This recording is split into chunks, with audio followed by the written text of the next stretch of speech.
السلام علیکم ګرانو کتونکو زیم واجد خان او تاسو ګورئ پرایم ډیجیټل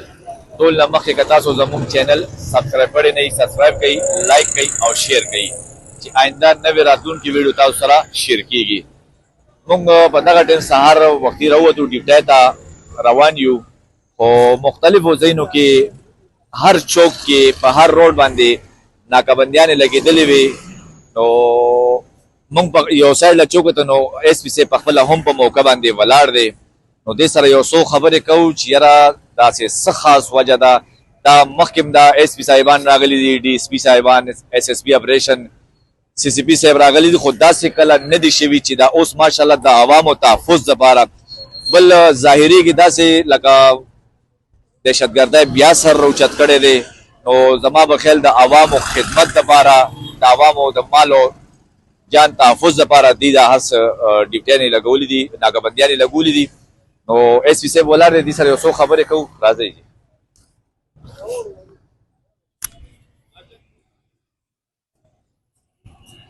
السلام علیکم سر. څنګه یې جي خیر دی صحت ښه دی؟ سر جي مونږ خو د ګواډ روډ نه را روان یو او په مختلفو ځایونو کې ځای په ځای ناکهبندیانې لګېدلې دي داسې څه خاص وجه شته پکې سر لږه؟ بس دا زموږ سی سی پی او صاحب ډاکټر میاں سعید صاحب طرف نه باقاعده یو ډایریکشنز دي چې څونه پېښور انټري پوینټس دي هلته ناکهبندیانې وي دوه ټایم یو سهار وختي وي 6 نه 10 پورې او یو سیکنډ ټایم وي 7 نه تقریبا هغه ماښام پورې 7 نه لیټ اورس پورې 11 بجې پورې وي او مین دغه وجه دغه ده چې څونه کریمینل خلک دي هغه په خلاف اکشن وشي. سر دا لږ راته ووایي که نه دې کې اکثر ځینې خلک داسې چې هغوی دا وایي چې دا ظلم کوي او ځای په ځای زموږ چیکینګ کېږي او دا خو غلطه خبره نه هغوی ته څه میسج ورکول غواړئ؟ بس هغه یو خپل سوچ ده سوچ باندې خو څوک پابندي نشي لګوی. تاسو دا وګورو چې دې ناکهبندیانو په برکت څونه زیات کرایم کې کنټرول شو روزانه دلته موبایل سنیچنګ سټریټ کرایمز وی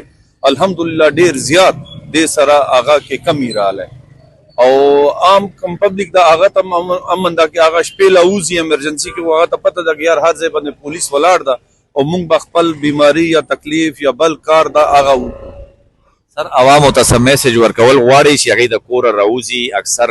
کارډ پاتې شي د ګاډي کاغذونه پاتې شي هغې ته څه میسج ورکول غواړئ؟ پکار ده چې یو سړی یو ګاډي ساتي خو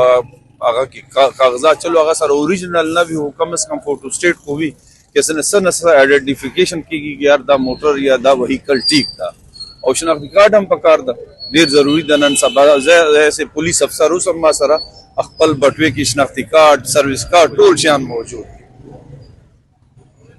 ګرانو کتونکو تاسو د ایس پي شاهد عدنان صاحب خبرې واورېدې دا ناکهبندیانې دا صرف او صرف د عوامو د مال او جان تحفظ دپاره دي. تاسو له هم دا پکار دي چې چېرته کې تاسو په ناکهبندۍ باندې ایثار کې ودرېږئ خپل ویریفیکیشن ورته وکړئ انشاءالله دا ستاسو د خدمت دپاره ولاړ دي تعاون ورسره کوئ دا موږ دپاره ولاړ دي او بل دا چې کوم کریمینل خلک دي دا خو د دوی دپاره ولاړ دي تاسو دپاره خو داسې نه دي ولاړ که نه کریمینل خلک چې کوم دي هغوی ځای په ځای